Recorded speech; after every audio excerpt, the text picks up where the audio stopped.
When you said that, it hit me. I used to travel all the time, and I was in Mexico one year every other week for about 6 months.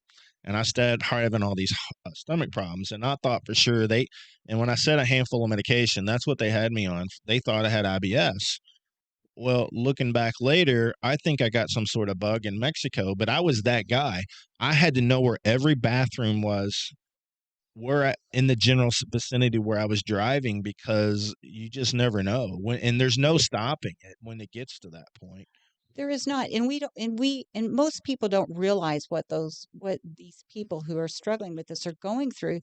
And in this particular guy, after 7 days of us working together, so we had our first appointment. I set up a diet strategy based on foods he loved and supported his health. Our next week, we called, and he is telling me that I've changed his life already. Wow. He How can't long had he been taking medication for that? 40 years? Is that what you said? since he was 10 years old, he had digestive issues, and he was in his early 50s. Oh my gosh. Why aren't you know, it's we're such a politically correct world these days that even doctors won't tell people the truth. They can't tell somebody, hey, you need to get on a treadmill and lose weight because that would offend somebody. So I guess doctors can't say, hey, you're killing yourself by your food. I don't know why doctors aren't taking this. And they may, but it seems like they're scared to offend somebody if they tell them they need to get off the couch every now and then.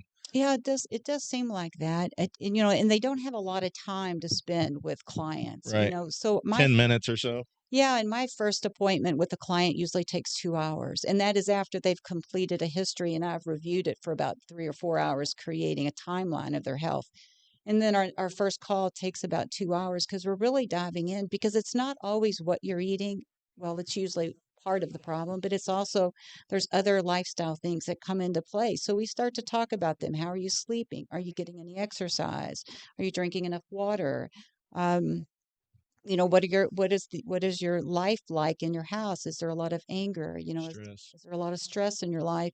So we really dive into those things, and it makes an impact.